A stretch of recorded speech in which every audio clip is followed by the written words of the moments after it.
अभी तो कल हमने pressure exerted by liquid column करा था, कुछ एक दो एग्जांपल्स करे थे, डिस्कस किया था हमने कि एटमॉस्फेरिक प्रेशर क्या होता है, ये भी हमने डिस्कस किया था कि गेज प्रेशर और एब्सोल्यूट प्रेशर में क्या डिफरेंस है। यूट्यूब वाला एक न्यूमेरिकल भी हमने डिस्कस किया था और कुछ असाइनमेंट आया था कल। पास्कल्स लॉ मैंने करा दिया था सब, कल असाइनमेंट आया था आप लोगों के पास? क्योंकि कुछ क्वेश्चंस मैंने असाइनमेंट के लिए छोड़े थे। जी आ गया था। सो ये सब चीजें हम कर चुके हैं। पास्कल्स लॉ भी हमने डिस्कस कर लिया, पास्कल लॉ की एप्लीकेशन थी हाइड्रोलिक लिफ्ट वो भी कर लिया। अब हाइड्रोस्टैटिक्स में एक छोटी सी चीज है, Archimedes principle, buoyant force and law of flotation. Basically आप इस चीज के बारे में पढ़ेंगे कि आपने अगर लिक्विड में किसी चीज को फेंक दिया, लाइक मैं आपने बकेट ली, भाई बाल्टी में पानी भरा, आपने एक मग लिया और उस मग को बाल्टी में डाल दिया, क्या होता है, मग ऊपर आ जाता है। तो वो फोर्स जो उस मग को ऊपर फेंक रही है, that force is known as buoyant force. तो आपको पढ़ना है, जरा बॉइंट फोर्स के बारे में पढ़ना है। आपको ये पढ़ना है कि अच्छा ऐसा कब होगा कि बॉडी फ्लोट करेगी, लॉ ऑफ फ्लोटेशन आपको स्टडी करना है। आपको ये देखना है कि अच्छा ये बॉइंट फोर्स हम कैलकुलेट कैसे करते हैं। बॉइंट फोर्स कैलकुलेट करने के लिए एक प्रिंसिपल आता है जिसे आर्किमिडीज प्रिंसिपल कहते हैं। आपको ये पढ़ना है कि आर्किमिडीज प्रिंसिपल है क्या, कैसे कैलकुलेट करते हैं चीजों को। और बॉइंट फोर्स जो आप पढ़ेंगे ना, उस बॉइंट फोर्स का बेसिक वही है, pressure exerted by liquid column. जो आपने pressure exerted by liquid column पढ़ा था वही बॉइंट फोर्स देगा। अच्छा, बॉइंट फोर्स स्टार्ट करने से पहले एक छोटी सी चीज आती है, हाइड्रोस्टैटिक पैराडॉक्स। Hydrostatic paradox. तो देखिए, हाइड्रोस्टैटिक पैराडॉक्स सिर्फ इतनी सी चीज है कि जो भी लिक्विड कॉलम प्रेशर एक्सर्ट करेगा, वो प्रेशर सिर्फ और सिर्फ कॉलम की हाइट पर डिपेंड करता है। वो प्रेशर इस पर डिपेंड नहीं करता कि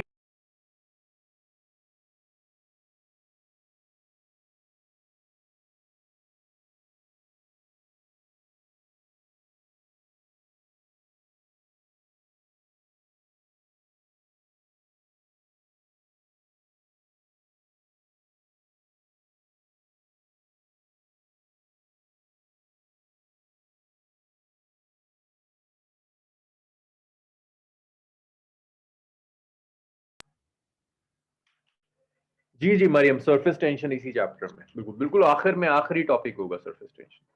तो देखिए, हाइड्रोस्टैटिक्स पैराडॉक्स सिर्फ ये कहता है कि लिक्विड कॉलम जो भी प्रेशर एक्सर्ट करेगा, वो प्रेशर लिक्विड कॉलम की हाइट पर डिपेंड करता है, वो शेप और साइज पर डिपेंड नहीं करता। इसका मतलब ये है कि अगर मैं एक लिक्विड कॉलम इस शेप का ले लूं, जी होदा फर्स्ट स्लाइड है, बिल्कुल फर्स्ट स्लाइड है। इस हाइट का मैंने लिक्विड कॉलम ले लिया, इस शेप का है ना, एच हाइट का। और लिक्विड कॉलम मैं ऐसा ले लूं,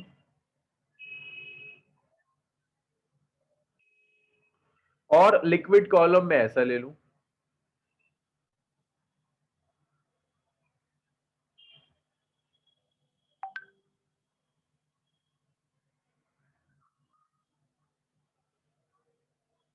ये हाइट भी है। आप किसी भी हाइट का लिक्विड कॉलम ले लीजिए, जो प्रेशर होगा ना वो सिर्फ हाइट पर डिपेंड करेगा, वो शेप और साइज पर डिपेंड नहीं करता। This is known as hydrostatic paradox.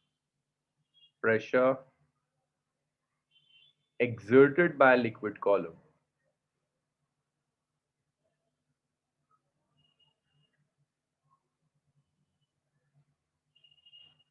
जी सबकी हाइट सेम है, depends only on the height of column.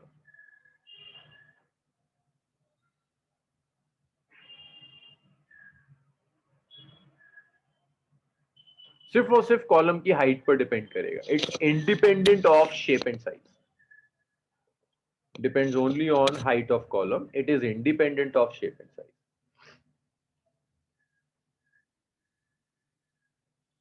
It is independent of shape and size of the column. न कॉलम के शेप पर डिपेंड करेगा, न कॉलम के साइज पर डिपेंड करेगा, सिर्फ और सिर्फ कॉलम की हाइट पर डिपेंड करता है। इसे आप हाइड्रोस्टैटिक पैराडॉक्स कहते हैं। सबकी हाइट सेम है, सबकी हाइट सेम। पैराडॉक्स इसलिए कह रहे हैं उसे कि अगर आप देखो ना, आपको लगेगा अच्छा यहाँ वॉल्यूम ज्यादा है तो प्रेशर ज्यादा होना चाहिए, लेकिन प्रेशर वॉल्यूम पर नहीं डिपेंड कर रहा, प्रेशर सिर्फ इस पर डिपेंड कर रहा है कि वो हाइट कितनी है। सवाल या फर्स्ट स्लाइड है, बिल्कुल फर्स्ट स्लाइड है। और मैं आप लोगों को अनम्यूट कर दूंगा, अनम्यूट कर दिया। तो ये सिर्फ इस पर डिपेंड करेगा आपका हाइट क्या है, शेप और साइज से बिल्कुल इंडिपेंडेंट होगा। इतना लिख लीजिए, इसके बाद हम शुरू करेंगे बॉइंट force. बॉइंट force, Archimedes principal, law of flotation, और अगर पॉसिबल हुआ तो आज फिर हम हाइड्रोडायनामिक्स भी शुरू कर ही देंगे।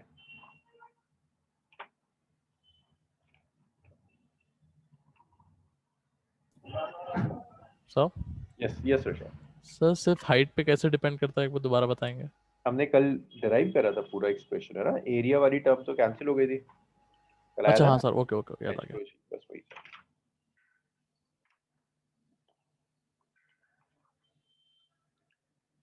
भाई लिख लिया सबने, रब कर दूं? No, sir, wait.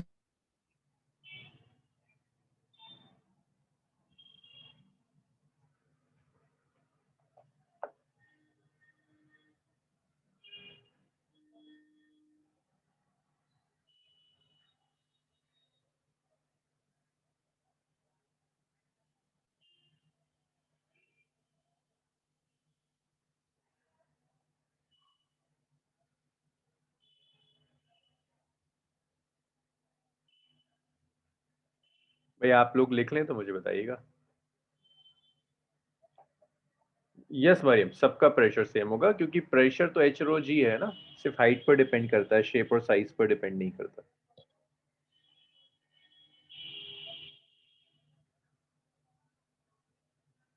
Okay,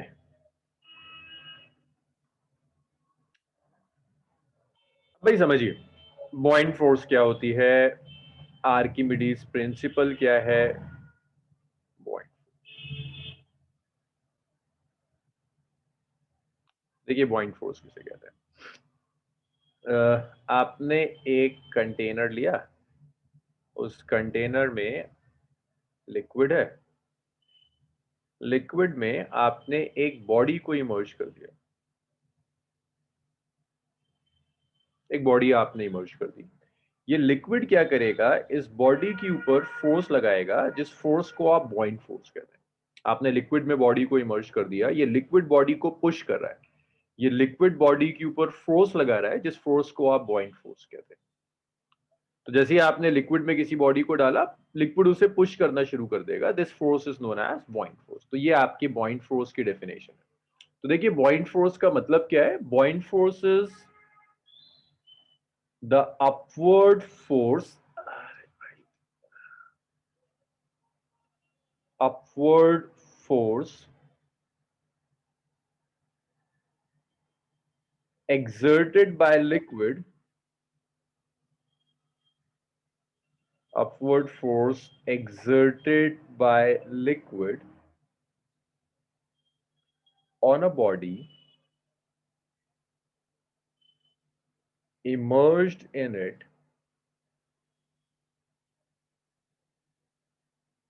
is buoyant force.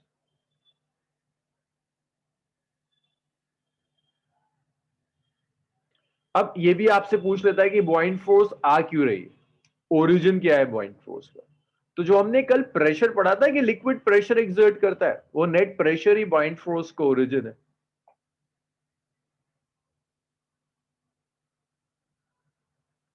Pressure exerted by liquid column is origin of buoyant force. Exerted by liquid column is responsible for buoyant force.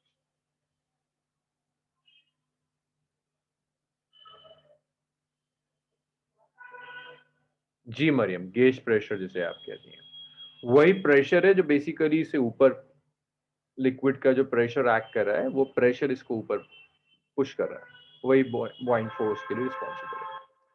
अब अगर बॉइंट फोर्स समझ में आ गया आपको, बॉइंट फोर्स सिंपल, लिक्विड के अंदर बॉडी डाल दी, liquid ने बॉडी को ऊपर प्रेस करा किसी फोर्स से, दैट बॉइंट फोर्स। अब इस बॉइंट फोर्स को कैलकुलेट करने के लिए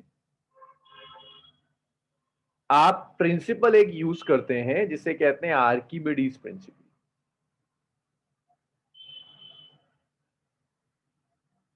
उधर pressure is force upon area ना, pressure is force upon area,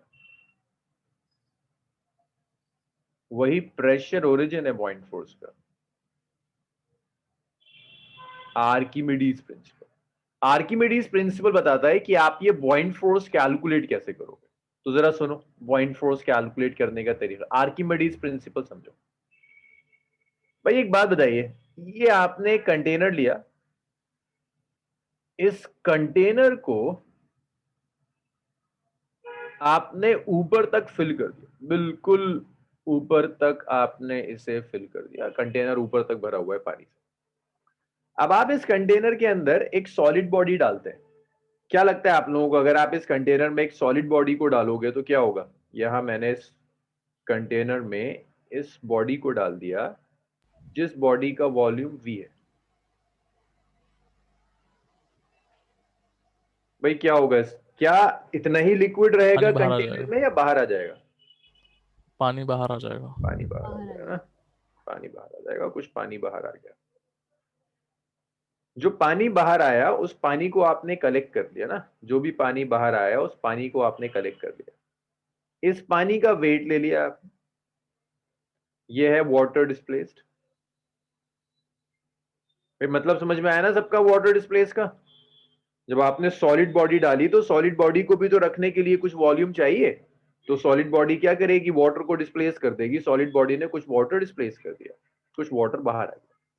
अब ये जो डिस्प्लेस्ड वाटर है ना, इसका आप वेट ले लीजिए, ये जो डिस्प्लेस्ड वाटर है इसका वेट ले लीजिए, इसे मेजर कर लीजिए, इसी का वेट को आप बॉइंट फोर्स के इक्वल हो जाएगा।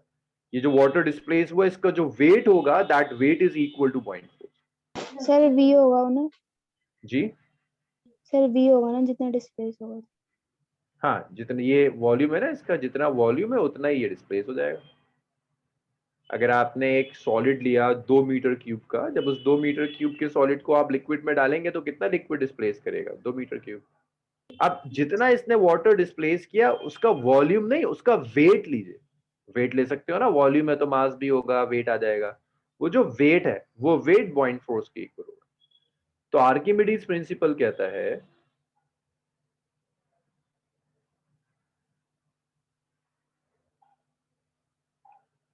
According to Archimedes principle, buoyant force जो होगी is equal to weight of liquid displaced.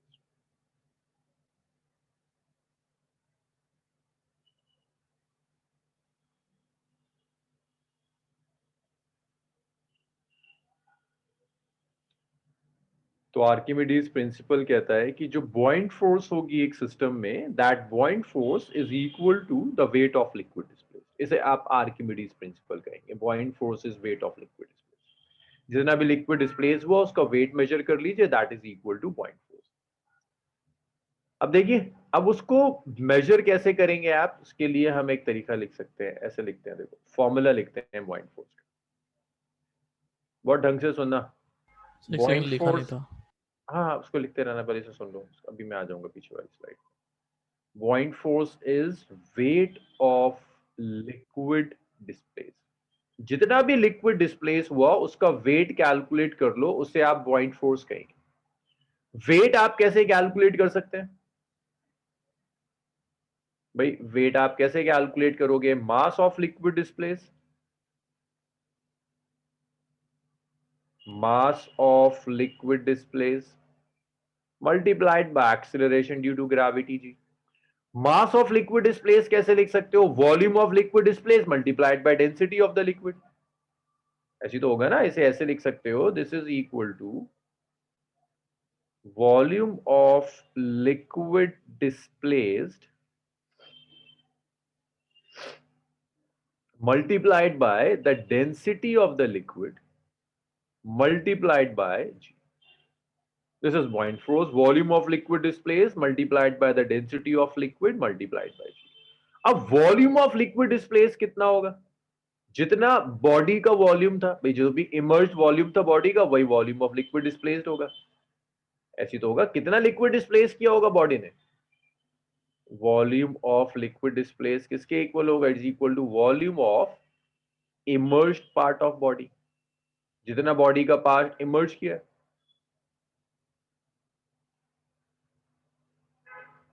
भाई एक बात बताओ, सुनो जरा ढंग से सुनना इस चीज को। यहां तो मैंने दिखाया है कि इसको मैंने पूरा इमर्ज कर दिया। भाई ये बताइए, ये मैंने एक सॉलिड बॉडी ली और इसका वॉल्यूम है 2 मीटर क्यूब। बताओ कितना लिक्विड डिस्प्लेस करेगा? जो लिक्विड डिस्प्लेस 2 करेगा मीटर उसका क्यूब। वॉल्यूम क्या 2 होगा? Metre cube. 2 metre 2 metre cube है ना। लेकिन अगर मैं आपसे कहता हूं इसने पूरा नहीं डिस्प्लेस करा यार, इसने क्या करा, मैंने पूरा इमर्ज ही नहीं करा, मैंने आधा ही इमर्ज करा, आधा इमर्ज करा। टोटल वॉल्यूम 2 मीटर क्यूब था, आधा इमर्ज कर दिया, 1 मीटर क्यूब इमर्ज कर दिया, बाकी सॉलिड बाहर है। अब बताओ कितना वॉल्यूम डिस्प्लेस करेगा? 1 1 metre metre cube. Cube 1 metre. 1 metre cube. तो ये चीज बहुत क्लियर होनी चाहिए कि जितना वॉल्यूम आप इमर्ज करेंगे उतना लिक्विड डिस्प्लेस होगा। बिल्कुल साजिद, तब भी वॉल्यूम तो सेम आएगा ना। भाई वॉल्यूम का मतलब क्या है? इस सॉलिड को रहने के लिए जितनी जगह चाहिए उतने तो लिक्विड को हटाएगा, तभी तो आ पाएगा। वॉल्यूम कितना डिस्प्लेस कर रहा है, that is independent of density. बॉइंट force जरूर डेंसिटी पर डिपेंड करेगी, वॉल्यूम नहीं डिपेंड करेगा। तो अब आप इसको ऐसे लिख सकते हैं कि जो बॉइंट फोर्स होगी, हाँ सामिया, पार्शियली इमर्ज्ड हो या फुल्ली इमर्ज्ड हो, लिक्विड उतना डिस्प्लेस करेगा जितना वॉल्यूम बॉडी का अंदर है। अगर बॉडी पूरी अंदर है तो 2 मीटर क्यूब कर देगा, आधी अंदर है तो 1 मीटर क्यूब डिस्प्लेस कर देगा। जितना इमर्ज्ड वॉल्यूम है उतना लिक्विड डिस्प्लेस होगा। तो इसी को मैंने इसलिए ऐसे लिख दिया कि volume of liquid displace is volume of immerse part of body. तो अगर मैं यहां पर बॉडी सब्स्टिट्यूट कर दूं, वॉल्यूम ऑफ लिक्विड डिस्प्लेस की जगह volume of immersed part of body लिख दूं,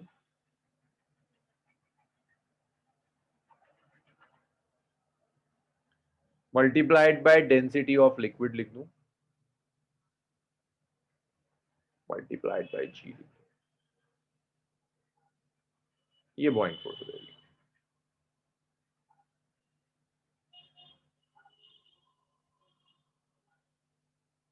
अच्छा, इसके बाद कुछ चीजें और हैं। आपने ये निकाल दिया, buoyant force is volume of liquid immerse multiplied by density of the liquid multiplied by g, ये बॉइंट फोर्स आ गई। अब एक काम और हो सकता है, अगर बॉडी फुल्ली इमर्ज्ड है, अगर मैं कहता हूं body is fully emerged, fully emerge होने का क्या मतलब है? वॉल्यूम ऑफ इमर्ज्ड पार्ट जो होगा, अगर बॉडी फुल्ली इमर्ज्ड है, वो वॉल्यूम ऑफ बॉडी के इक्वल होगा। अगर आपने एक बॉडी ली, उसको पूरी तरह से इमर्ज कर दिया, तो जो इमर्ज पार्ट का वॉल्यूम है वो बॉडी के वॉल्यूम के इक्वल है।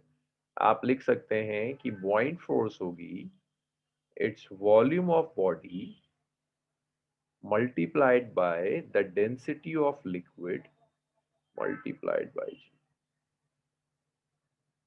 This is point force. Volume of body into density of liquid multiplied by G. That's point force. ये कब होगा? वॉल्यूम ऑफ बॉडी आप कब लेंगे?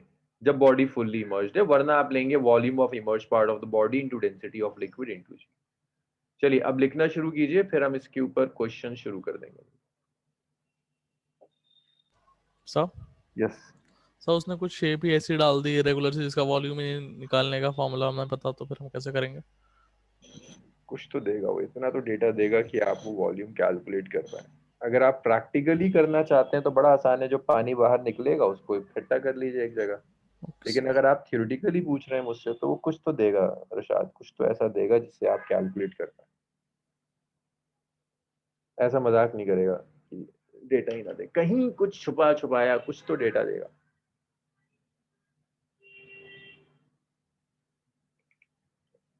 लिख लीजिएगा तो बताइएगा मुझे।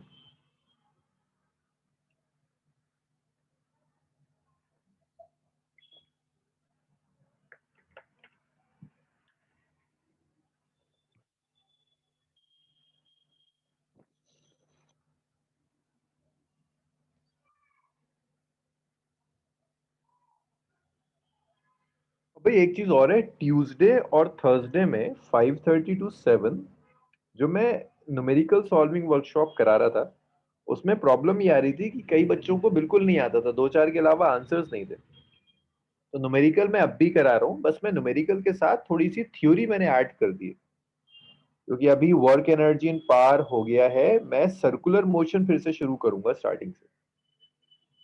तो आप लोग कर लीजिए, अगर आपका टारगेट है 2022 में, आपको नहीं 22 में दोगे तुम, हाँ 22 में दोगे ना जेई या नीट, आप उसमें आ जाए करिए रिवीजन के लिए। हाँ रशाद, लास्ट चैप्टर है, लास्ट चैप्टर है, बस नेक्स्ट वीक खत्म। काइनेटिक थ्योरी एक क्लास का है, नेक्स्ट वीक खत्म। अच्छा अच्छा अच्छा सामने, जितनी बार आप एक चीज कर लेंगे ना उतना अच्छा है आपके लिए, जितनी बार आप एक चीज कर लेंगे उतना अच्छा है आपके लिए।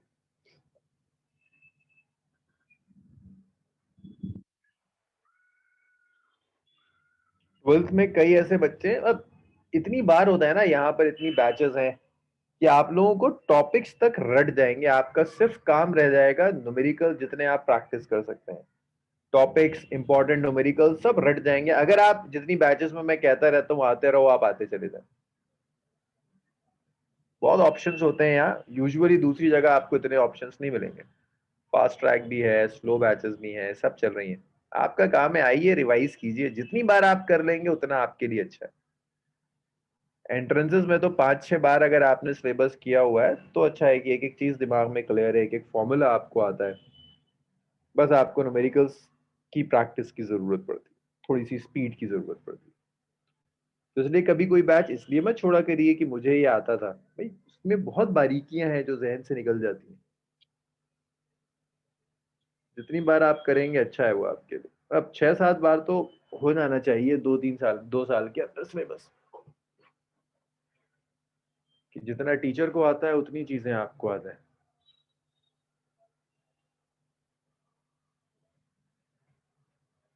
चलिए बहरहाल ये लिखा आप सब लोगों ने, एक में बेसिक सा, अच्छा इसको भी लिखिए। साजिद, बॉइंट फोर्स ना सॉलिड्स पर एक्ट करती है, लिक्विड पर नहीं, वो तो मिक्स हो जाएगा, लिक्विड लिक्विड मिक्स हो जाएगा। सामिया, अरे यार ये आवाज चली गई।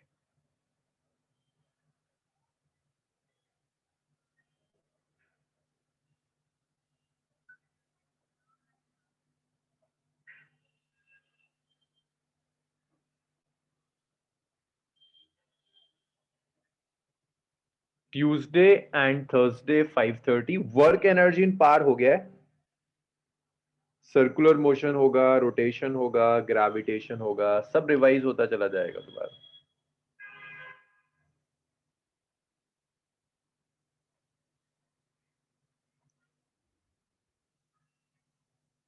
तब भी नहीं हर्षित, लिक्विड्स में बॉइंट फोर्स का कॉन्सेप्ट नहीं आता ना, बॉइंट फोर्स नहीं होगी वो, चाहे वो लिक्विड मिक्स ना हो, वाटर और ऑयल की तरह हो, ऐसा नहीं होता वाटर ऑयल पर बॉइंट फोर्स एक्सर्ट करता है, दोनों अलग अलग लेयर्स बना लेंगे।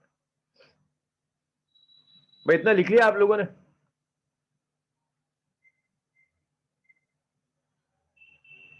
बस मैं एक सीधा सा न्यूमेरिकल दूंगा ये देखने के लिए कि बॉइंट फोर्स का फॉर्मूला यूज करना है नहीं आया। लिख लीजिए लिख लीजिए, जब आप लिख लें तो बताइए मुझे।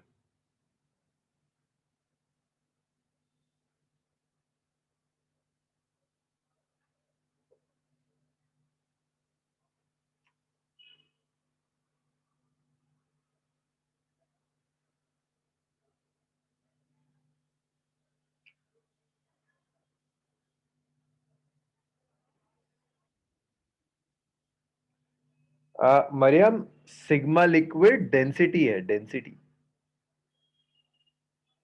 Sigma liquid is density of liquid.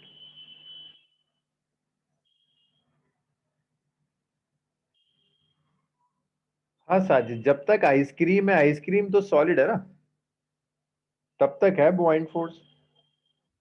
अब वो मेल्ट कर जाएगी तो फिर बॉइंट फोर्स नहीं होगी।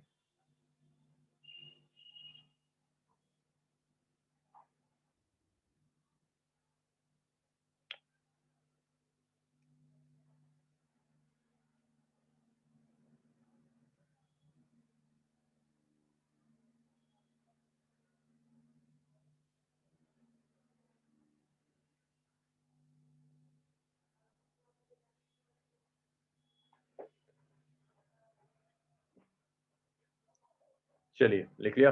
नेक्स्ट देखिए, एक बहुत बेसिक सा क्वेश्चन, सिर्फ इसलिए कि आपको फॉर्मूला याद दिला देगा।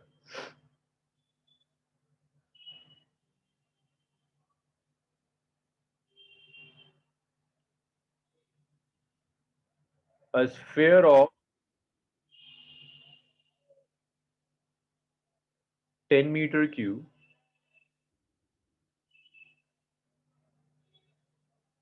placed inside a liquid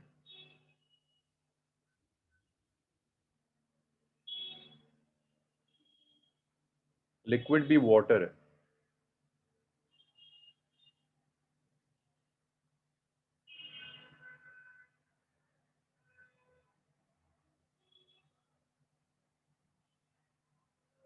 such that its 50% volume is immersed.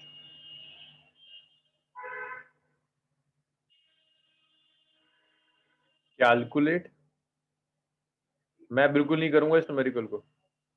First buoyant force,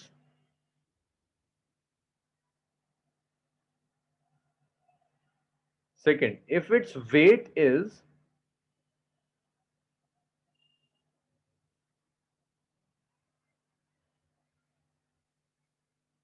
200 नहीं 20 kg का वेट भी दिया हुआ है, ठीक है, वेट है 20 kg,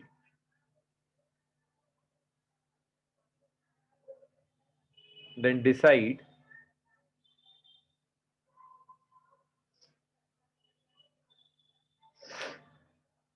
whether it will float or sink। चलिए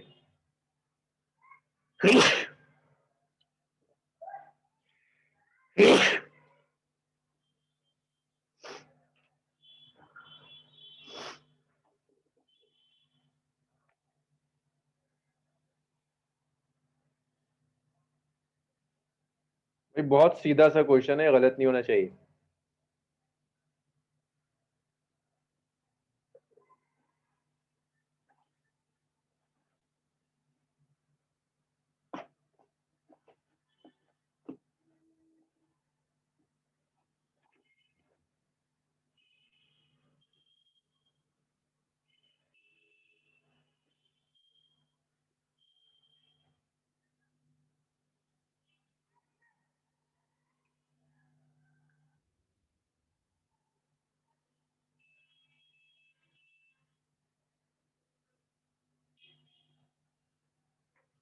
सात गलत आ रहा है आपका।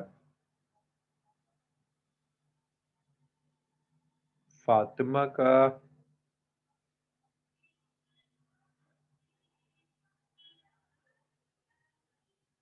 हाँ हाँ सात दिख गया मुझे, पावर है, गलत है। फातिमा शायद आपका भी कुछ गड़बड़ लग रहा है मुझे। गलत है फातिमा। इल्मा गलत है। सामिया गलत आ रहा है। मुबश्शिरा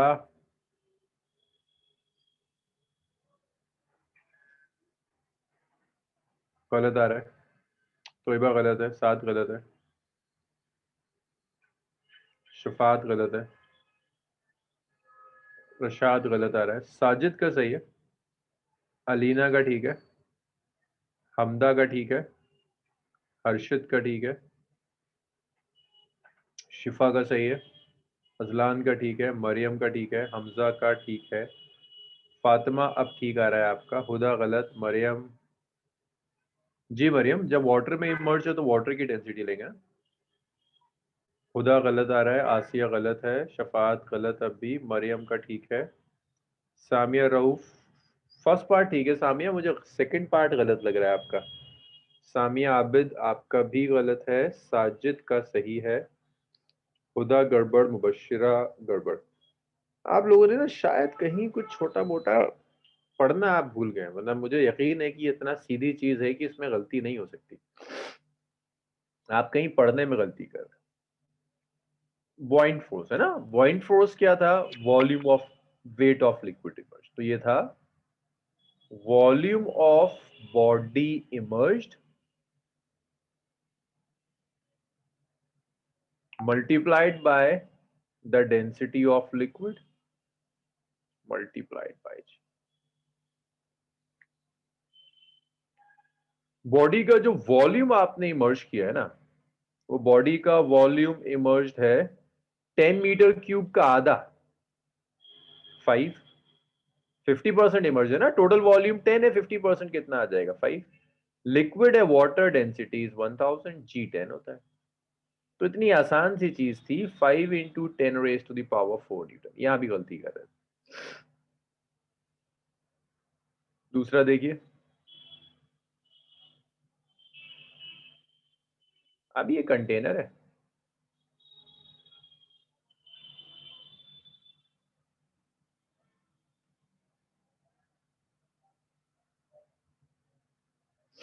तो ये इसमें डाउनवर्ड्स वेट एक्ट कर रहा है, अपवर्ड्स बॉइंट फोर्स एक्ट कर रही. जो वेट है बॉडी का, वेट गिवन है 20 kg है ना, वेट होगा 20 g. वेट सर है आपने कैसे बताया था फर्स्ट वाला? एक मिनट. बॉइंट फोर्स कितना एक्ट कर रहा है 5 into 10 raise to the power 4 newton. देखो बॉइंट फोर्स वेट से बहुत ज्यादा है, ठीक है, बॉइंट फोर्स बहुत बहुत ज्यादा है बॉडी के वेट से, तो बॉडी नीचे नहीं जाएगी, फ्लोट करती रहेगी. बॉइंट force is very very greater than weight of the body, तो बॉडी फ्लोट करेगी, बॉडी सिंक नहीं करेगी.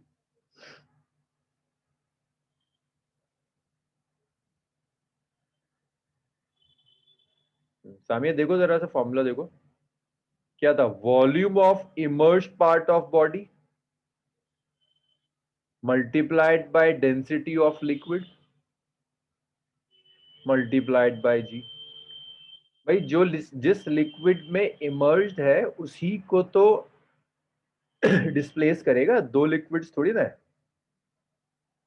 वॉल्यूम आप बॉडी का लेंगे, जितनी बॉडी आपने इमर्ज करी. बॉडी का वॉल्यूम कितना था 10 मीटर क्यूब, पूरी तो इमर्ज नहीं हुई, आधी इमर्ज हुई है, इसीलिए 5. वाटर है, वाटर की density 1000, acceleration due to gravity 10 होता है, 5 इंटू 10 रेज पावर 4 आ गया. तो नीचे वेट एक्ट कर रहा है, ऊपर बॉइंट फोर्स एक्ट कर रहा है. ये बड़ा क्लियर कट दिख रहा है कि जो बॉइंट फोर्स होगी ये greater than weight. Buoyant force body के वेट से ज्यादा है, तो बॉडी फ्लोट नहीं कर पाएगी, आई मीन सिंक नहीं करेगी, फ्लोट कर जाएगी ना. ऊपर ज्यादा फोर्स एक्ट कर रही है, नीचे कम है, फ्लोट कर जाएगी. भाई बताइए, ये सिंपल सी कहानी समझ में आई आपके?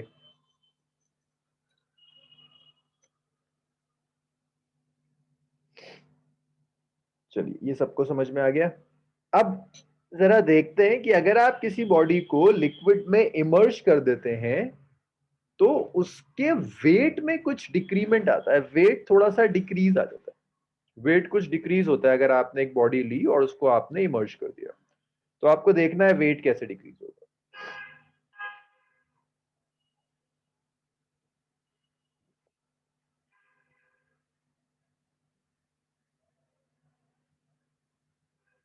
अच्छा, क्वेश्चन नहीं, थ्योरी की फॉर्म में करते हैं. इसे कहते हैं एपरेंट वेट.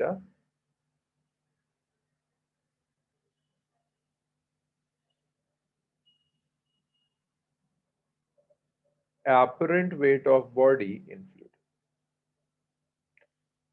अब अगर आप भाई देखिए, बॉइंट फोर्स फ्लूइड एक्सर्ट करता है, तो ये लिक्विड भी एक्सर्ट करेगा और गैस भी एक्सर्ट करेगी. ऐसा नहीं है कि सिर्फ और सिर्फ लिक्विड एक्सर्ट कर रहे हैं, गैसेस नहीं कर रही, दोनों करते हैं. लिक्विड भी बॉइंट फोर्स एक्सर्ट करती है, गैसेस भी एक्सर्ट करती है. तो apparent weight of a body in a fluid, तो आपने एक फ्लूइड लिया,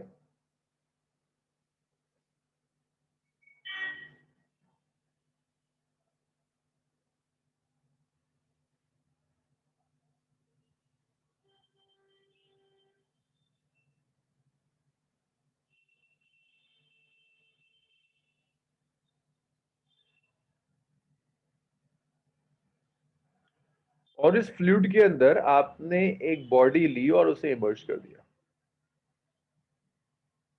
तो इस बॉडी पर दो फोर्सेस एक्ट कर रही होंगी, एक तो इसका वेट नीचे एक्ट कर रहा होगा और एक ऊपर बॉइंट फोर्स एक्ट कर रही होगी.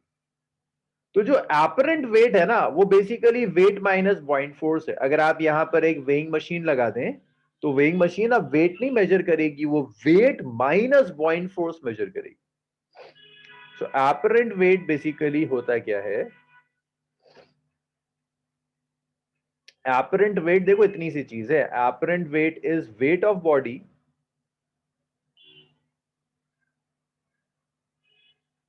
Its weight of body minus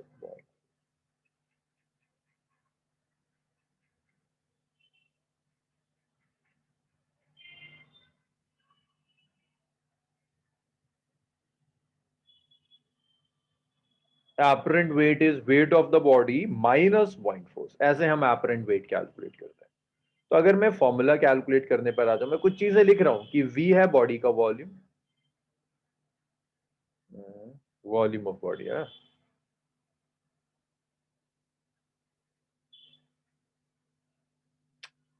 v is volume of the body, rho is density of body,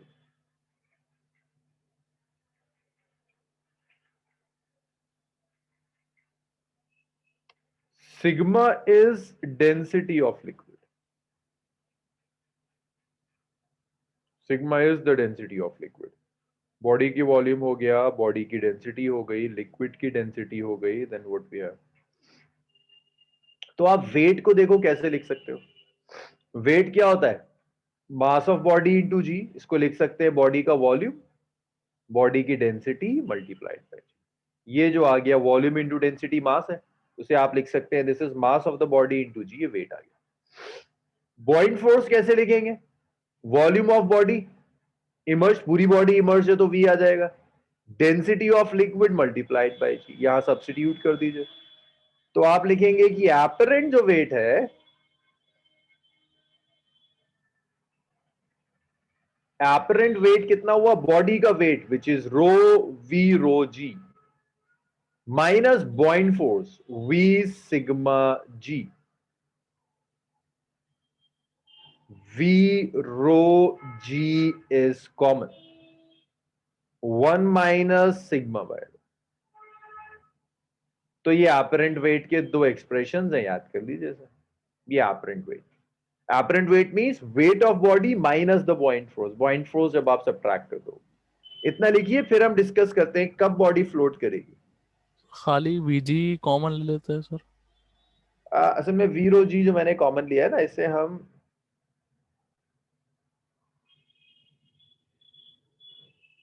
ऐसे भी लिख सकते हैं वॉल्यूम इंटू डेंसिटी, इसे मैं डब्ल्यू भी तो लिख सकता हूँ दोबारा से, तो ये जरा सा फायदा हो जाता है, W 1 minus sigma by rho, objective में काम आ जाएगा।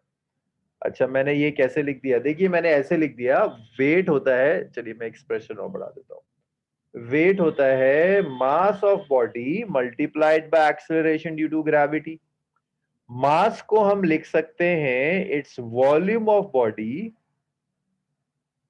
Multiplied by density of body, यही तो होगा मास इंटू जी, तो ये तो मैंने वेट लिखा है, बॉइंट फोर्स नहीं लिखी, ये है बॉइंट फोर्स, बॉइंट फोर्स क्या था, volume of solid immerse multiplied by density of liquid multiplied by g, g तो है बाबा आया।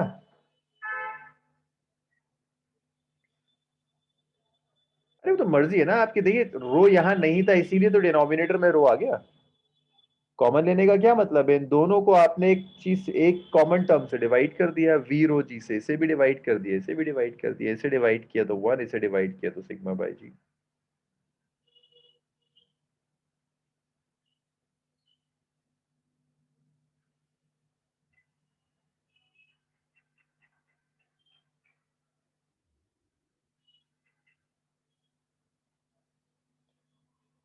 चलिए भाई हो गया इतना, तो लॉ ऑफ रोटेशन देखते हैं फिर न्यूमेरिकल्स पर आएंगे।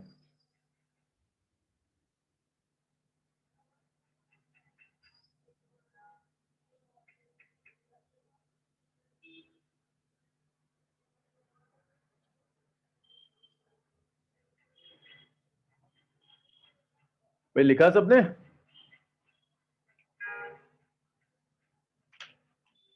चलिए चलिए लिखिए लिखिए लिखिए, नहीं कर रहा मैं, रब लिखिए, आप लिखिए पहले फिर रब करूंगा।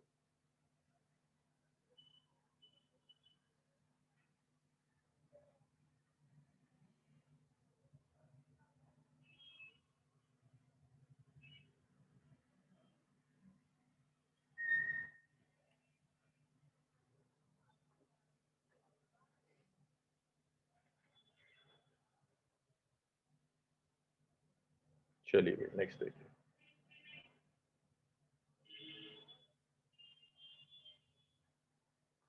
अब आता है लॉ ऑफ फ्लोटेशन।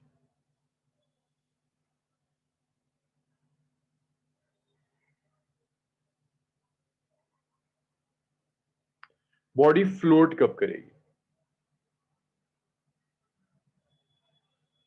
आपने लिक्विड लिया, इसमें एक बॉडी डाल दिया ना, दो फोर्सेस एक्ट कर रही हैं, वेट नीचे एक्ट कर रहा है, बॉइंट फोर्स ऊपर एक्ट कर रही है। फ्लोट करने का मतलब है बॉडी इक्विलिब्रियम में, तो इक्विलिब्रियम में तो ये दोनों फोर्स एक दूसरे को बैलेंस कर जानी चाहिए।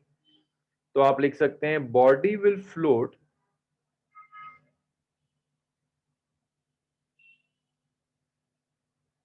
if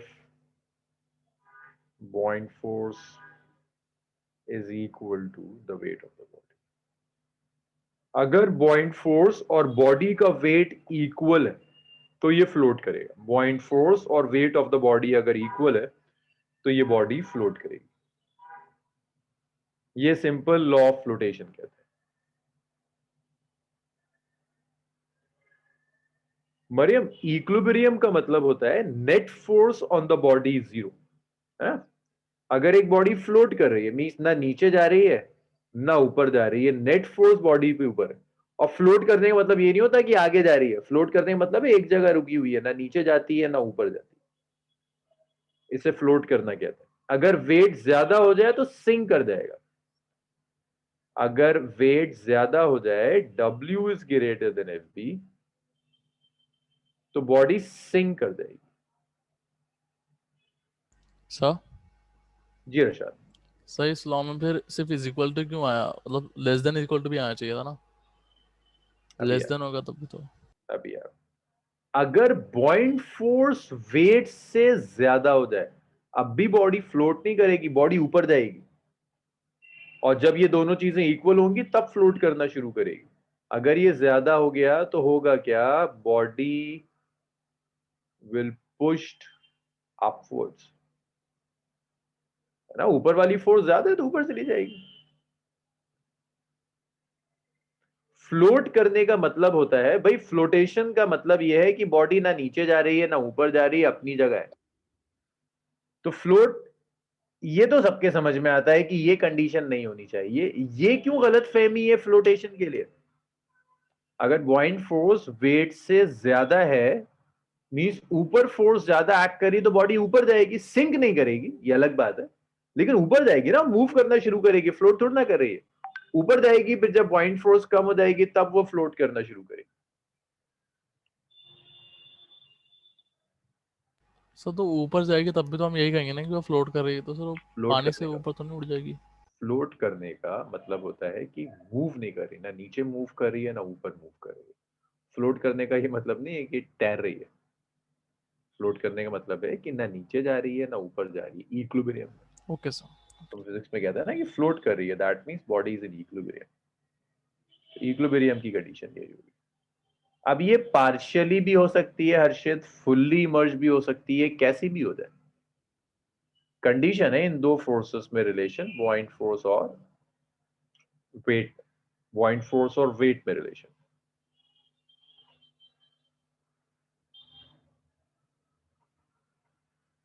जी, पानी के ऊपर जाएगी हुदा, और जैसे ही पानी से थोड़ा सा बाहर निकलेगी बॉइंट फोर्स कम होनी शुरू हो जाएगी। ऐसी होगा ना, जब बॉडी पर मान लीजिए बॉइंट फोर्स ज्यादा है, बॉडी ऐसे हो गई, तो बॉइंट फोर्स कम हो जाएगी। बॉइंट फोर्स डिपेंड करती है बॉडी कितना इमर्ज है। बॉइंट फोर्स कम होकर जैसी वेट के इक्वल आएगी बॉडी फ्लोट करना शुरू कर देगी। जी हुदा बताइए, आया समझ में?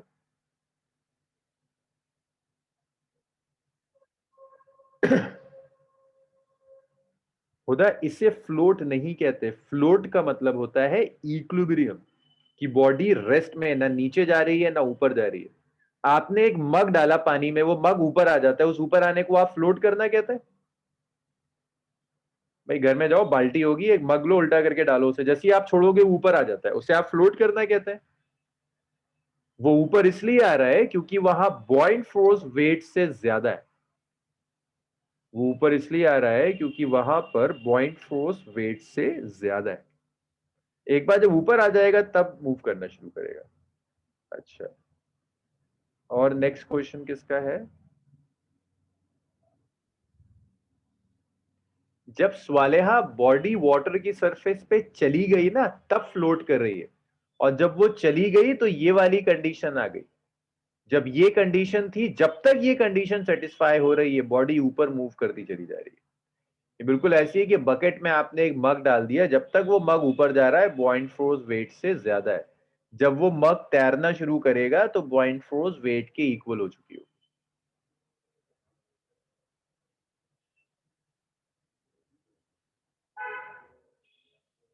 अजलान, हाँ, शिप का वेट और बॉइंट फोर्स सेम होता है, इसीलिए शिप वर्टिकल और हॉरिजॉन्टल डायरेक्शन में नहीं जाता।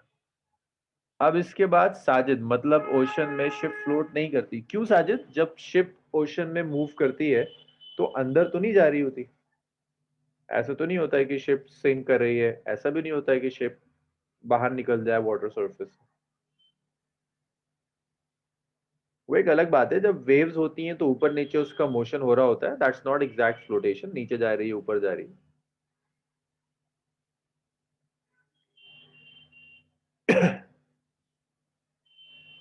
हाँ साजिद, फ्लोट करती है बिल्कुल।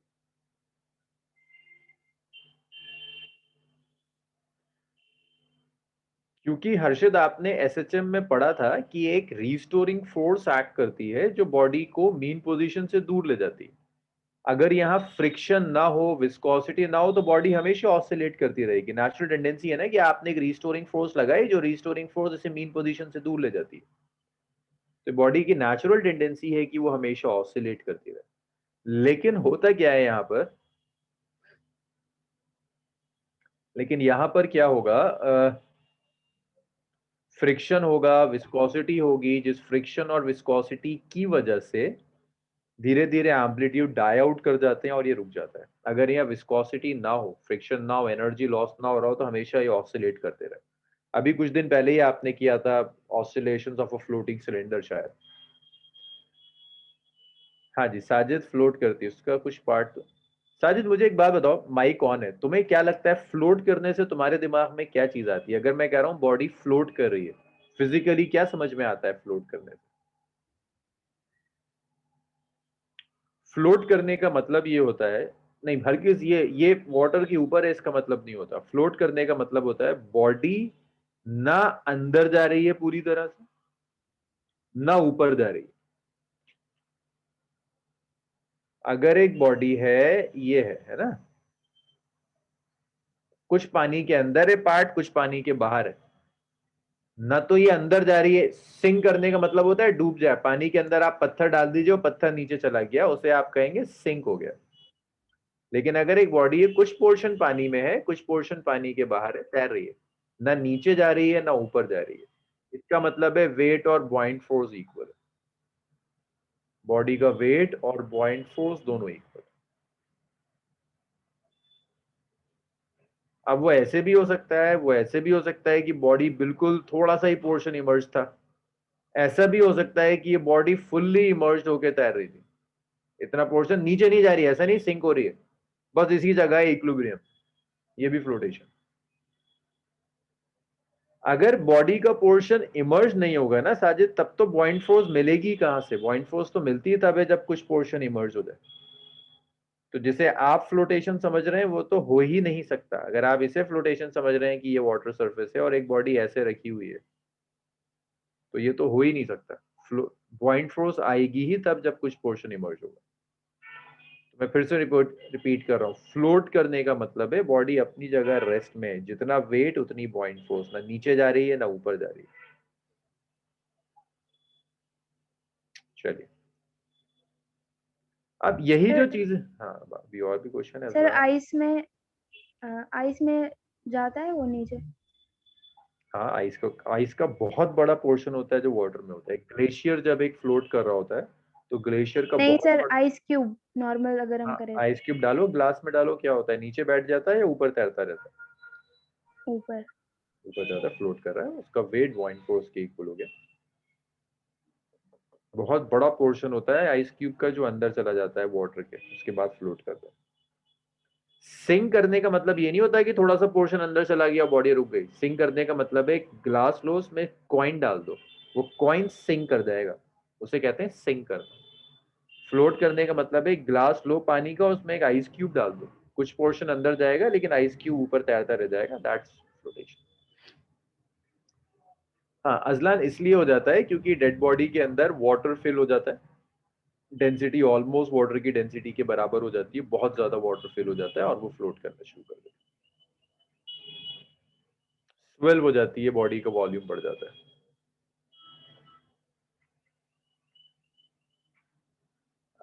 फातिमा, पेपर जिसे आप कहती है ना पानी के ऊपर है, अगर आप उसे ढंग से देखें तो पेपर का कुछ पोर्शन है जो इमर्ज्ड है, ऐसा नहीं है कि ये वाटर सरफेस है और ये पेपर है, पेपर बिल्कुल ऊपर जा रहा है।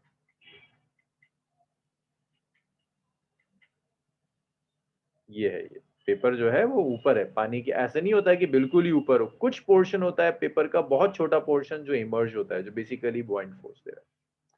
अब आप उसको माइक्रोस्कोप से नहीं देखते तो आपको अंदाजा नहीं होता। यार आज तुम सारी क्लास क्या इसी पे निकाल दोगे? आप फिर कोई आया डेड बॉडी के ऊपर।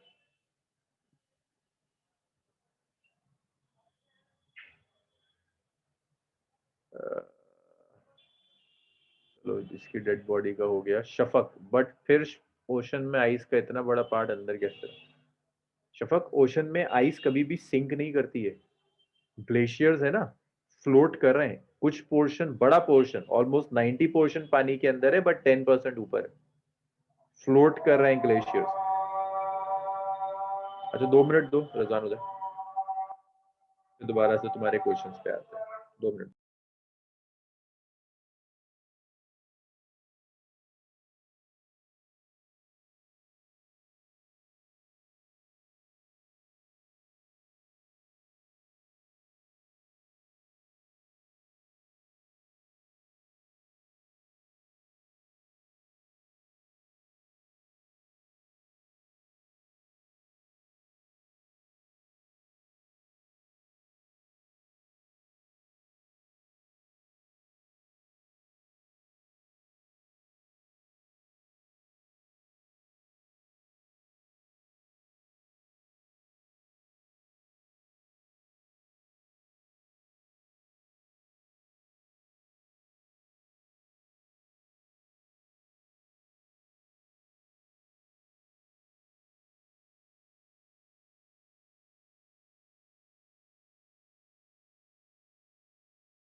हाँ भाई, बहुत क्वेश्चंस और आ गए।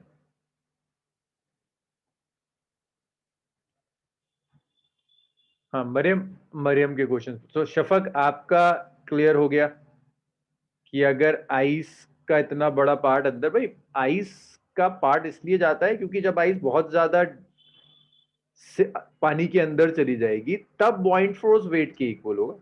90% आइस क्यूब का पार्ट अंदर होता है, इसे मैं अभी चलो कैलकुलेट भी करा दूंगा, लेकिन आइस सिंक नहीं करती, आइस का कुछ पार्ट अंदर जाता है और फिर आइस फ्लोट करती है, मीन्स कुछ ऐसे आइस फ्लोट करती है, ऐसे करके 90% अंदर होगा, नीचे वेट एक्ट कर रहा होगा, ऊपर पॉइंट फोर्स होगी, पॉइंट फोर्स वेट के इक्वल होती है। मरियम, अगर डेड बॉडी के अंदर पानी नहीं जाए तो वो सिंक करती चली जाएगी, बिल्कुल वैसे ही कि आप एक पत्थर लो और उसको पानी में फेंक दो, वो सिंक करती चली जाएगी। अगर हम वाटर में बैलून डालें तब तो वो ऊपर ही रहता है, क्योंकि बलून के अंदर एयर होती है साजिद। और अगर आप बलून के अंदर एयर होती है, वहां भी ऐसा नहीं है कि बलून आपका बिल्कुल ऊपर है। बलून का कुछ पोर्शन अंदर गया होता है, तभी बॉइंट फोर्स है। बलून का वेट बहुत कम है, बहुत कम बॉइंट फोर्स चाहिए। अगर आपको देखना है कि बलून कितना अंदर गया, बलून के अंदर थोड़ा सा पानी भर दो, वाटर वाला बलून होता है, फिर डाल के देखो उसे, तुम्हें दिखेगा कि ओके अब ये इमर्ज्ड है। कायनात बॉइंट फोर्स पे हाइट से कोई चेंज आता है क्या? किस चीज की हाइट से कायनात? बॉइंट फोर्स ये हमने कैलकुलेट करी। बॉइंट फोर्स डिपेंड करती है कि बॉडी का कितना वॉल्यूम इमर्ज है, बस। जितना ज्यादा वॉल्यूम इमर्ज होगा उतनी ज्यादा बॉइंट फोर्स होगी।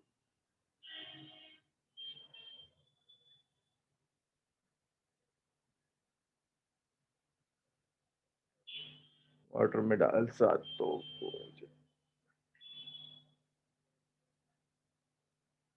डेंसिटी में डिफरेंस है साथ। अगर किसी की डेंसिटी, अभी मैं उस पर आ रहा हूं, आपका क्वेश्चन अभी दिख जाएगा आपको, साथ अभी आ रहा हूं मैं आपके। वाटर में तो आइस का थोड़ा सा ही पोर्शन, ऐसा नहीं है शफक। जितना आपके ग्लास में आइस का पोर्शन अंदर होता है ना, उतना ही ऑलमोस्ट ओशन में भी जाता है। अगर आप मेरी क्लास के बाद फ्रिज से आइस क्यूब निकालिएगा, उसे ग्लास में डाल दीजिएगा, आपको दिखेगा कि आइस का मेजर पोर्शन वाटर के अंदर है। ग्लास लेना, उसको देखना बाहर से, मेजर पोर्शन अंदर है, करके देखिएगा। 90%, अभी उसे कैलकुलेट करें। हमदा बॉइंट फोर्स वॉल्यूम पर डिपेंड करेगी, कितना वॉल्यूम इमर्ज्ड है, इस पर डिपेंड करेगी बॉडी का कितना वॉल्यूम इमर्ज्ड है। अलीना, अगर बॉइंट फोर्स वेट से ज्यादा है तो बॉडी ऊपर उठेगी। ऐसा नहीं होगा भाई, ऐसा हो सकता है ना कि आपने इतना डाल दिया बॉडी को, अभी बॉइंट फोर्स वेट से ज्यादा थी तो बॉडी ऊपर उठी, फिर ऊपर उठने के बाद बॉडी ऐसे फ्लोट करना शुरू कर दिया, अब बॉइंट फोर्स वेट के इक्वल आ गया। ऐसा हो सकता है। ऐसा नहीं हो जाएगा कि ज्यादा है तो बिल्कुल ही सरफेस के ऊपर जाके नाचना शुरू कर दे, तो पॉसिबिलिटी नहीं।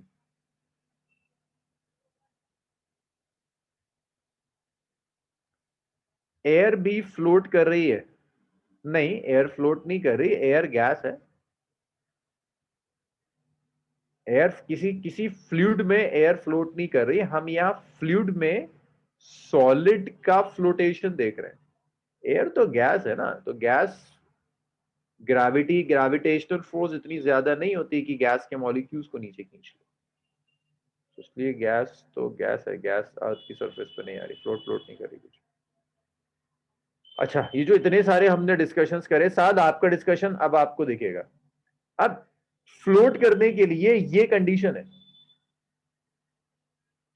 इस कंडीशन को हम डेंसिटी की टर्म्स में लिख सकते हैं। इस कंडीशन को मैं डेंसिटी की टर्म्स में लिख रहा हूं। अगर मैं आपसे कहता हूं कि बॉडी की density is greater than the density of liquid या डेंसिटी ऑफ फ्लूइड, अगर बॉडी की डेंसिटी फ्लूइड की डेंसिटी से ज्यादा है, density of body is greater than the density of fluid, first case अगर इसे मैं कह दूं, means rho is greater than sigma, तो जो आपकी बॉडी होगी वो बॉडी सिंक कर जाएगी। अगर बॉडी की डेंसिटी फ्लूइड की डेंसिटी से ज्यादा है तो बॉडी सिंक कर जाएगी। अगर density of body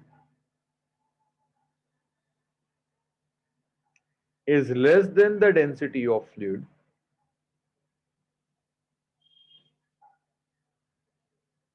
means rho is less than sigma या इक्वल टू सिग्मा, बॉडी की डेंसिटी वाटर की डेंसिटी के बराबर है या कम है, तो बॉडी विल फ्लोट। तो ये डेंसिटी की टर्म्स में। जो आप साथ पूछ रहे थे, कॉइन डालते हैं तो सिंक कर जाता है क्योंकि कॉइन की डेंसिटी वाटर की डेंसिटी से ज्यादा है, और अगर आप कुछ डालेंगे उसकी डेंसिटी वाटर की डेंसिटी से कम है या बराबर है तो फ्लोट कर जाएगा। अब क्वेश्चन ये आता है, शिप क्यों फ्लोट करता है? भाई शिप तो आयरन का है, आयरन की डेंसिटी तो वाटर से ज्यादा होती है। कोई बताएगा मुझे शिप क्यों सिंक करता है? इस लॉजिक से तो शिप फ्लोट क्यों करता है? शिप को तो सिंक कर जाना चाहिए। हाँ जी, देखो हर्षित का आंसर आया, साजिद का आंसर आया।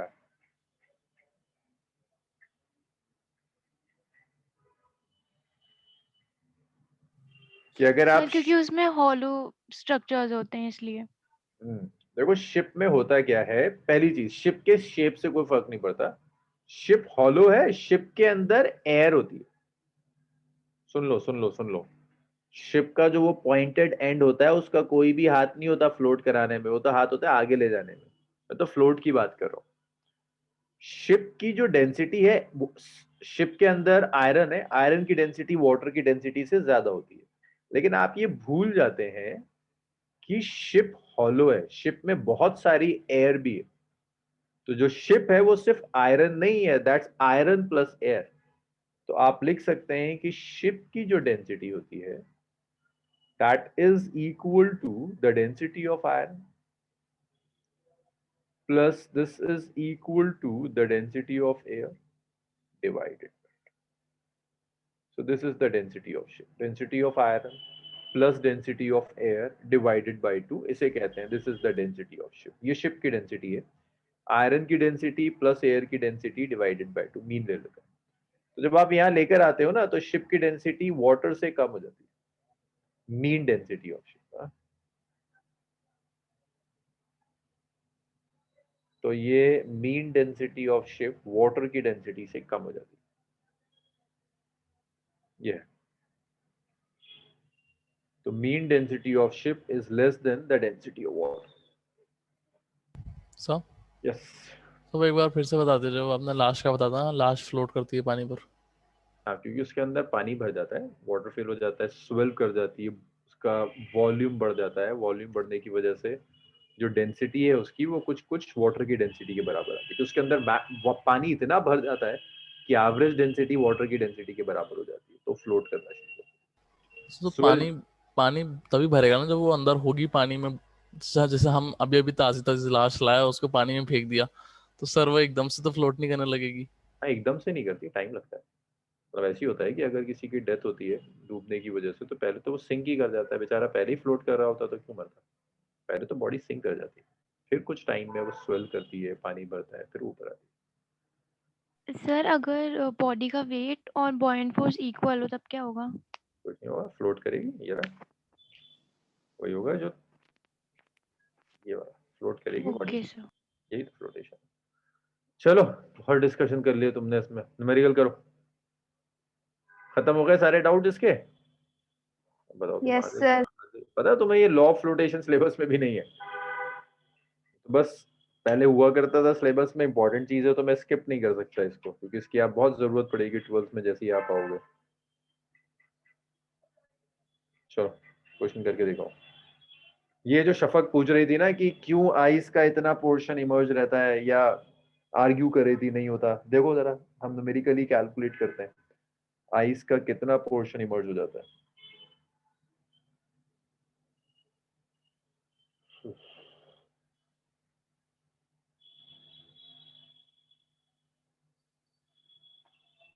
डेंसिटी ऑफ आइस इज, नहीं नहीं नहीं, केज लाइक स्ट्रक्चर से कनेक्ट करना मुश्किल है Maryam. What fraction of ice lies below water?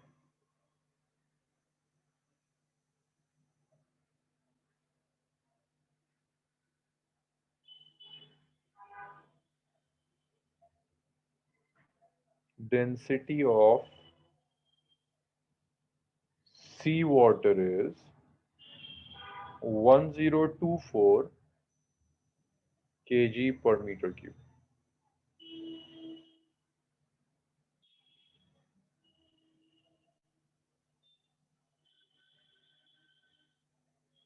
What fraction of ice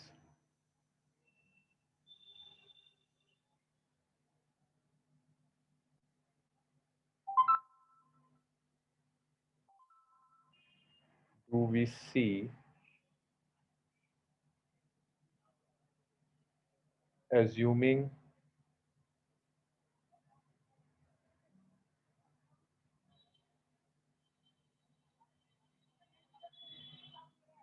same density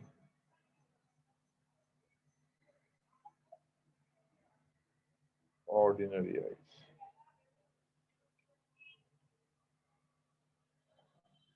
जी जी 917 लिखा है फातिमा।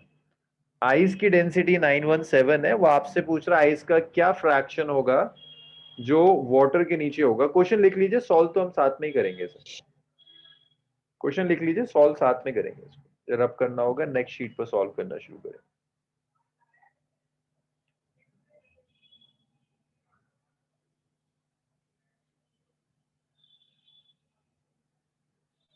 क्वेश्चन लिख लिया हो तो बताइएगा मुझे। और एटलीस्ट एक काम कर दीजिए, चलिए सॉल्व तो मैं कर दूंगा, आप एक रफ स्केच बना दीजिए, बस इतना तो कर सकते हैं ना। क्वेश्चन पढ़कर एक रफ स्केच बना लीजिए, क्योंकि अगर आपने रफ स्केच बना लिया तो इसका मतलब क्वेश्चन तो कम से कम आया समझ में। बाकी काम चलिए मैं कर दूंगा। सही, सेकंड लाइन में आइस के बाद क्या लिखा है? What fraction of iceberg. Iceberg. Okay.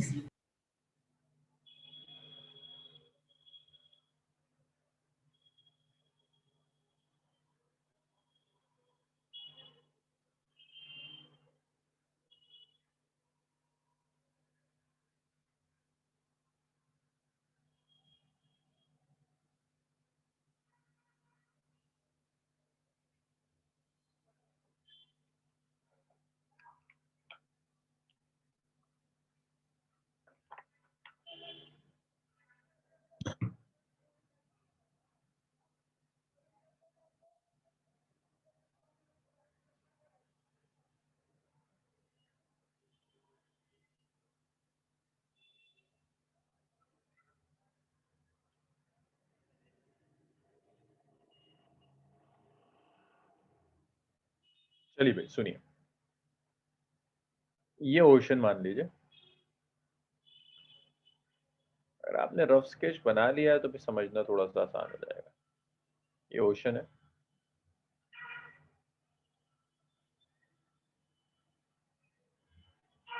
Ocean में देखिए ये आइस का पोर्शन है जो फ्लोट कर रहा है।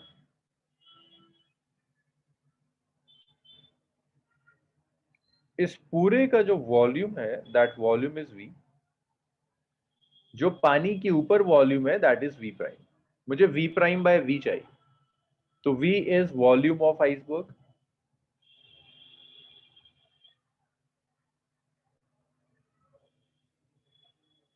Volume of iceberg. V prime iceberg का वो वॉल्यूम है जो वाटर सरफेस के ऊपर है।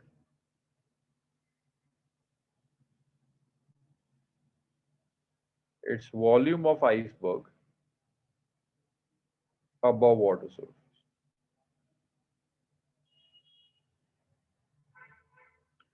We prime, V minus V prime वो वॉल्यूम है जो इमर्ज्ड है।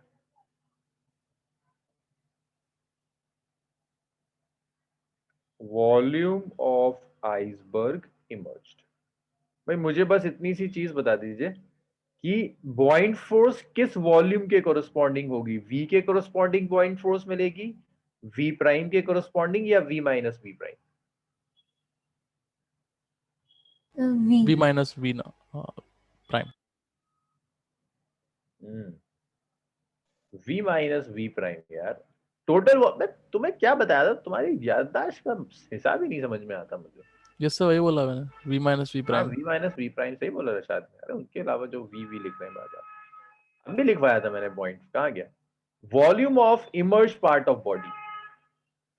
दिमाग में इतनी गंदगी है ना कि कोई ढंग की चीज याद ही नहीं रह पाती। Volume of immerse part of the body. Total volume थोड़ी ना कहा था मैंने, बॉडी पूरी इमर्ज ही नहीं है, इतना ही तो इमर्ज है। कितना इमर्ज है? V minus V prime emerge है, तो इसी के कोरस्पॉन्डिंग तो पॉइंट फोर्स मिलेगी। पता नहीं दिमाग कहाँ रहता है। अब ये परेशानी है दिमाग की, अगर इतनी जल्दी आप चीजें भूल जाते हैं, कंसंट्रेशन लेवल ही नहीं है। सुनोगे तो याद रहेगा। मुझे समझ में आया, मैं कल कुछ पूछूंगा आप मुझसे कहें कि ओके जहन से निकल गया। मेरे समझ में आता है कि चलिए एक दिन में जहन से निकल गया, 10 मिनट में जहन से निकल गया। Weight is equal to buoyant force. हाँ, वेट कैसे आएगा? Weight is volume of body multiplied by the density of body multiplied by g. This is the weight. Buoyant force कैसे आता है? v minus V prime, immerse part का volume, density of water multiplied by g। g ने g cancel कर दिया। मेरा काम है किसी तरह से v prime by v calculate करना। तो मैं एक काम करता हूँ, v, अच्छा मैं नेक्स्ट पेज पर ही कर दूं लंबी कैलकुलेशन। तो अब ये जो बचा, ये बचा volume multiplied by density of body, v minus v prime into the density of liquid. तो आप एक काम कर सकते हैं, आप इसको ऐसे लिखिए, density of body divided by the density of liquid is equal to v minus v prime divided by v।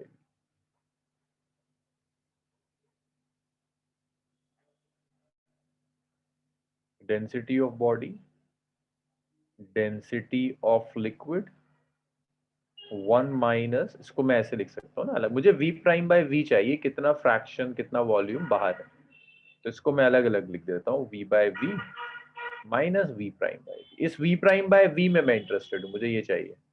तो आप लिख सकते हैं density of body divided by density of liquid 1 minus v prime divided by v naught. इसको left में ले जाइए, तो v प्राइम बाय v आ गया 1 minus density of body divided by the density of liquid, sigma over d। So v prime by v आ गया, body की डेंसिटी क्या है, आइस की डेंसिटी 917, वाटर की density 1000। So v prime by v आ गया 1000 माइनस 917, है ना, कितना आ जाएगा, 90 नहीं 83 आ जाएगा, 83 बाय 1000। 83 बाय 1000 के लिए मैं अपना कैलकुलेटर निकाल लूंगा, 83 बाय 1000, 83 डिवाइडेड बाय 123.083, अरे इसका आ गया 0.083। अच्छा डेंसिटी 1024 दी है, चलो 1024। अच्छा सी वाटर की डेंसिटी दी हुई है, हाँ भाई सी वाटर की डेंसिटी ना नॉर्मल वाटर से ज्यादा होती है, सॉल्ट मिक्स होता है ना, तो ये तो और कम आ जाएगा ना। तो 83 बाय 1024 कहा गया,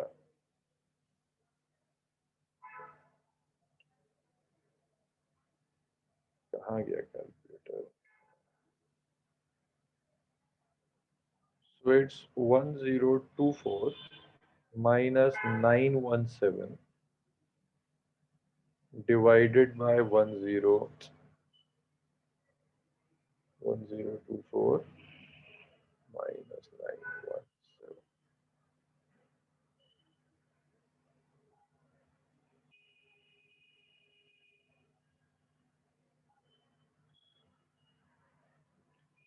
तो ये आया 107 बाय 1024। तो इसको अगर मैं 1024 से और डिवाइड कर दूं तो ये 10.4 हो जाएगा ना, 0.104। अब आपको अगर परसेंटेज चाहिए,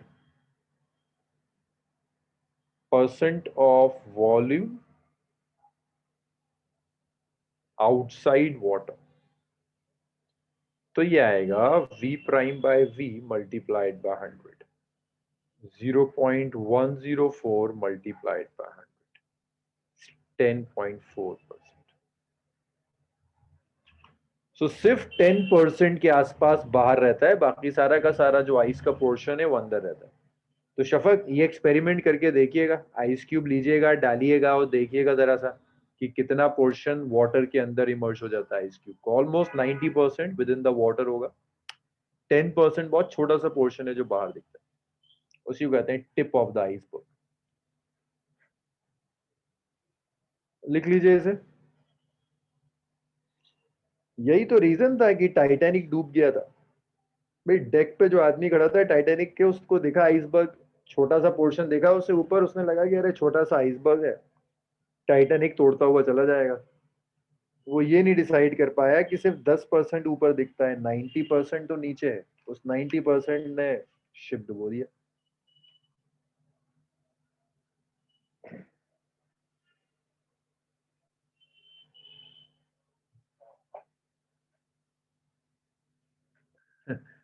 साजिद लॉ ऑफ फ्लोटेशन था है, लेकिन यार जो बंदा डेक पे खड़ा था ना,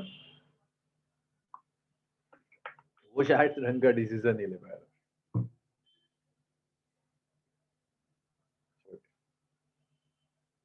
आदमी डेक पे था वो शायद डिसीजन नहीं ले पाया सही।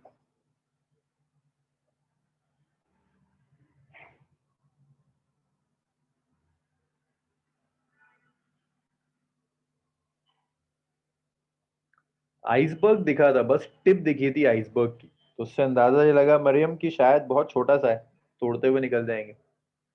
बट वो 10% था, 90% तो अंदर था। जी ऐसी हुआ।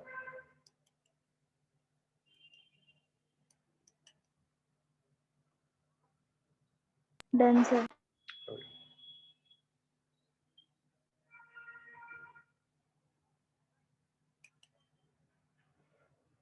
चलो आज की क्लास मैंने सोचा नहीं था कि आर्किमिडीज प्रिंसिपल एक क्लास ले जाएगी, मतलब सालों में पहली बार हुआ है कि आर्किमिडीज प्रिंसिपल एक क्लास ले गया।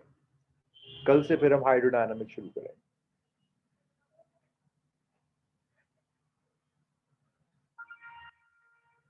जी इल्मा, आप वाटर कम भी लेंगे तब भी इतना ही जाएगा।